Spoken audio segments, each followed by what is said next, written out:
Halo semuanya, selamat datang lagi di podcast Sehat Seutuhnya season yang ketiga bersama saya Willy Yonas. Episode podcast kali ini kita akan membahas hubungan antara anak dan orang tua, bagaimana itu mempengaruhi kesehatan anak tersebut.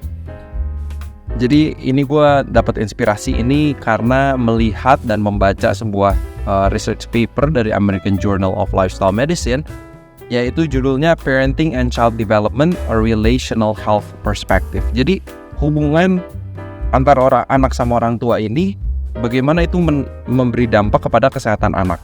Jadi buat teman-teman yang mungkin lagi berencana untuk berkeluarga, pengen punya anak, atau sekarang sudah berkeluarga, hopefully ini akan menjadi akan mendapat sebuah insights. Mungkin teman-teman udah tahu, tapi siapa tahu ada yang baru juga, and hopefully you will be blessed. Jadi penelitian ini menunjukkan, melihat dari banyak penelitian yang lainnya, bahwa hubungan orang tua sama anak itu sangat mempengaruhi kesehatan emosional si anak, kognitif sama fisik. Itu sangat dipengaruhi bagaimana bagusnya hubungan orang tua sama anak. Nah, habit orang tua juga sangat mempengaruhi anak, ya kan? Orang tua punya habit makan kayak apa, bagaimana kondisi kesehatan mentalnya, itu semua sangat dipengaruhi. Dan gimana ya, efek ini tuh sangat real. Dan kalau kita mau ngomongin soal mencegah penyakit di kemudian hari, it has to start from the very beginning, yaitu childhood juga. Dan periode childhood ini, kebiasaan orang tua, hubungan orang tua sama anak ini sangat mempengaruhi kesehatan anak di kemudian hari. Jadi kalau buat teman-teman yang dengerin podcast ini adalah healthcare givers, apakah dokter, apakah perawat, ahli gizi, farmasi, dan yang lainnya, kita itu disarankan dari paper ini adalah untuk membangun sebuah fokus kepada keluarga. Jadi contohnya kayak gini, kalau kita ngelihat pasien ini compliant atau enggak, nurut minum obat atau enggak misalnya. Ini tuh kita harus ngelihat dari perspektif dari keluarga juga. Coba kita gali lebih dalam dari bagaimana sih kondisi keluarganya, dan bagaimana kita bisa menyarankan mereka sebagai sebuah keluarga untuk mendukung kesehatan satu dengan yang lain. Ya kan, kadang justru orang-orang terdekat kita yang justru menjatuhkan kita. Contohnya kayak, lu mau diet apa sih, kayak berhasil gitu, ya kan? Jadi healthcare givers, kita harus encourage family relations. Ini wajib banget. Udah gitu, konteks keluarganya kita lihat kayak gimana, tinggalnya di mana, dinamika keluarganya seperti apa, karena approach kita mungkin akan berbeda.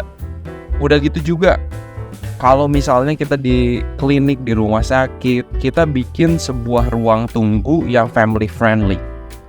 Itu juga sebuah memberikan wadah supaya keluarga itu berinteraksi nyaman, hubungannya juga bisa bagus. Ya, udah gitu kita fokus kepada edukasi keluarga, mempromosikan gaya hidup sehat as a family.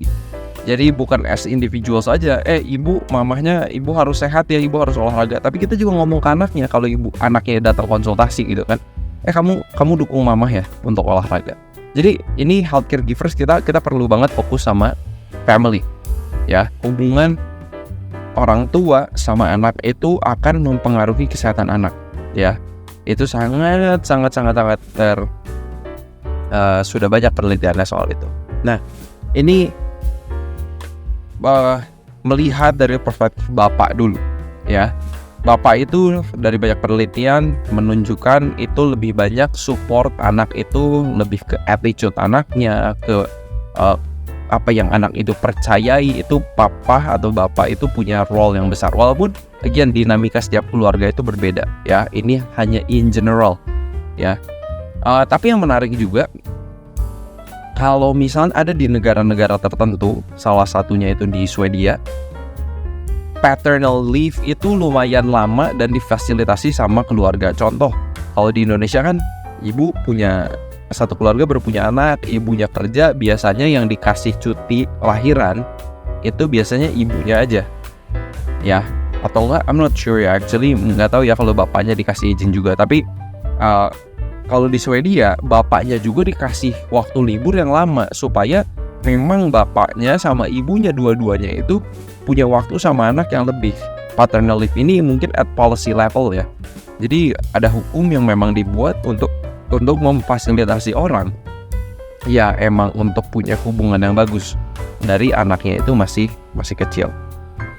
Kalau ibu, kita lihat dari perspektif ibu sekarang, banyak ibu ini mensupport anak secara emosional. Jadi mental health ibu itu sangat harus dijaga karena itu dapat mempengaruhi mental health si anak. Ya, kalau misalnya ada yang bertumbuh besar sama kakek nenek, ya pasti pengaruh dari kakek nenek, kebiasaan hidupnya, kesehatan mentalnya, itu semua akan bisa terpengaruh kepada anak-anak ini. Nah, contoh ya, ini kalau dari sisi kesehatan mental. Kalau misalnya si ibu punya depression, punya depresi.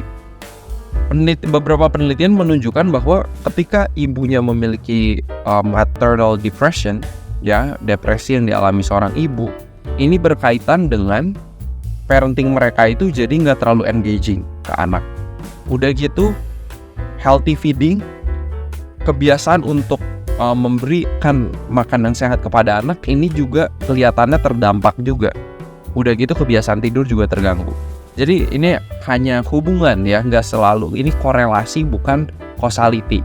Jadi bukan berarti kalau mamahnya punya depression pasti kayak gitu ke anaknya, tapi kayaknya ada kaitannya. Mamanya depresi, healthy feeding ke anaknya itu terganggu, dan kebiasaan tidurnya juga keganggu. Jadi anaknya ini bisa mulai membangun habit yang kurang bagus dari dia kecil gitu ya.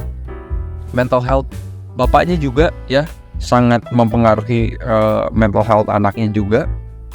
Jadi basically kalau kita seorang orang tua, kita ini harus sangat memperhatikan kondisi kesehatan mental kita, karena ini bisa berpengaruh ke banyak hal. Contoh, ini ada satu fakta yang cukup menarik kalau menurut gua dari research paper ini, dari Belsky Model. Kalau mereka melihat bahwa kalau misalnya anak-anak ini punya adversity atau toxic stress experience pas mereka kecil, itu tuh akan merubah atau membentuk brain architecture dari anak ini. Ya, dengan kata lain itu structural foundation dari otak mereka itu akan terpengaruhi sama efek dari kesehatan mental orang tua yang kurang baik. Bayang ya. Jadi benar-benar early childhood ini sangat pengalaman yang anak-anak ini alami pas mereka kecil itu tuh bisa membentuk otak mereka seperti apa di kemudian hari. That's powerful, ya kan? Jadi kita harus sangat-sangat memperhatikan ini. Ini juga yang bikin gue kayak I think I want to share this di podcast Sehat Seutuhnya. Kita ada satu platform lifestyle medicine namanya Utuh Health, di mana teman-teman bisa telekonsultasi yang bebas ngantri di mana saja dan kapan saja.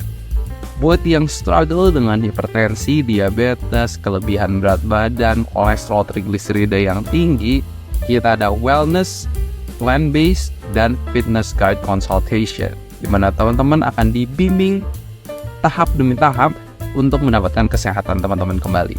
Buat yang bergumul dengan kesehatan mental, dengan anxiety, dengan eating disorders, dengan depression, bergumul juga dengan dinamika keluarga, komunikasi di keluarga, dan teman-teman kerja, mungkin kita juga ada psikolog yang bisa membantu teman-teman. Teman-teman bisa langsung booking di utuhhealth.com atau bisa ke Instagram kami @utuh.health, klik link bio dan booking sekarang.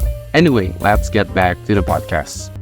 Udah gitu, kalau misalnya kita punya pengalaman buruk pas kecil, ini disingkatnya sebagai ACE,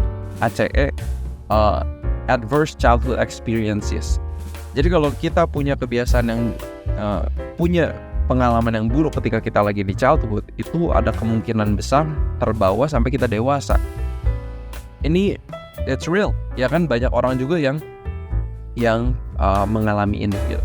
Udah gitu, contoh nih, kalau anak-anak yang punya masalah temperamen, susah ngontrol emosinya dan lain-lain, ini bisa hasil dari parenting yang salah. Ya, punya hubungan yang kurang baik sama anak, makanya anaknya temperamen. Orang tua misalnya nggak punya waktu buat anak, nggak ngajarin bagaimana mengontrol emosi mereka dari pas mereka kecil. Sangat mempengaruhi. Ya, negative parenting ini impactnya ke temperamen anak, ya. Gua nggak bahas detailnya, ini hanya perspektif secara keseluruhan. Semoga tetap dapat insights ya.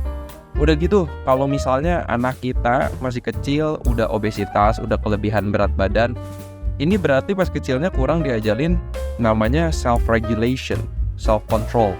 Bagaimana makan yang cukup itu seberapa banyak, nggak berlebihan, nggak boleh merengek kalau misalnya pengen makan makanan yang kita sukai. Kalau emang orang tua bilang nggak bisa, ya nggak bisa, ya kan? Nah disinilah pentingnya role orang tua gitu. Ada orang-orang tua yang mungkin ngebiarin anaknya makan apa aja, nggak ada larangan, nggak ada kontrol. Ini juga akan mempengaruhi kesehatan anaknya di kemudian hari. Ini contoh ya, kayak gue banyak ngelihat juga kasus ini, banyak orang tua yang kayak, oh anaknya lagi nangis, oh anaknya lagi kesel, lagi emosi, ini dikasih es krim aja supaya kalian tenang, supaya kalian relax.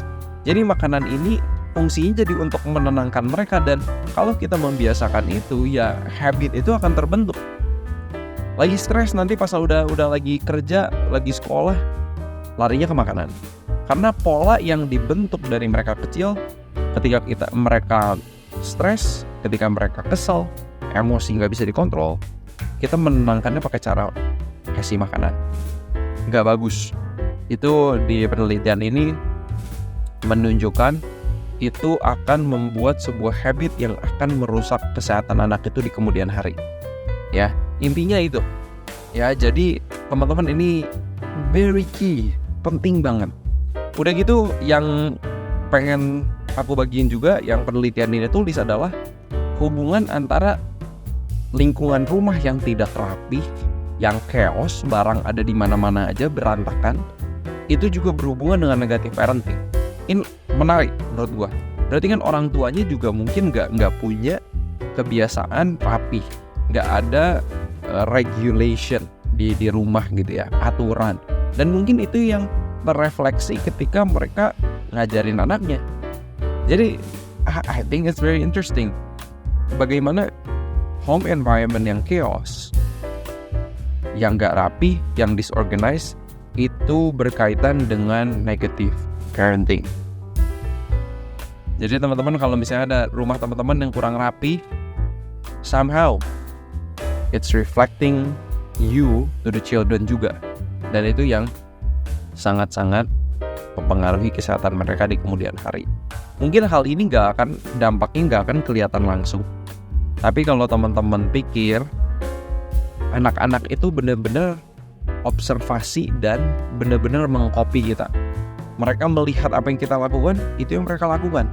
Hanya meniru. Anak kecil kan cuma niru. Gimana mereka cara belajar ngomong, itu basically emang niru cara ngomong kita. So, teman-teman, parenting buat anak-anak kita dari kecil itu akan sangat-sangat mempengaruhi kesehatan mereka di kemudian hari.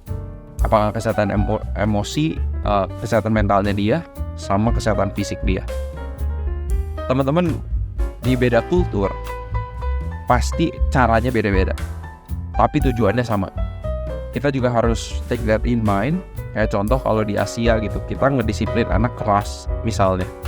Ya orang-orang tua kita dulu kayak, kalau ini bilang nggak boleh. Tapi kalau di Amerika, anak-anak kecil ini sudah ngerti human rights dan lain-lain. Mungkin cara orang tuanya mendidiknya harus beda. Banyak berdoa, butuh banyak hikmat kebijaksanaan menurut gua kalau mendidik anak.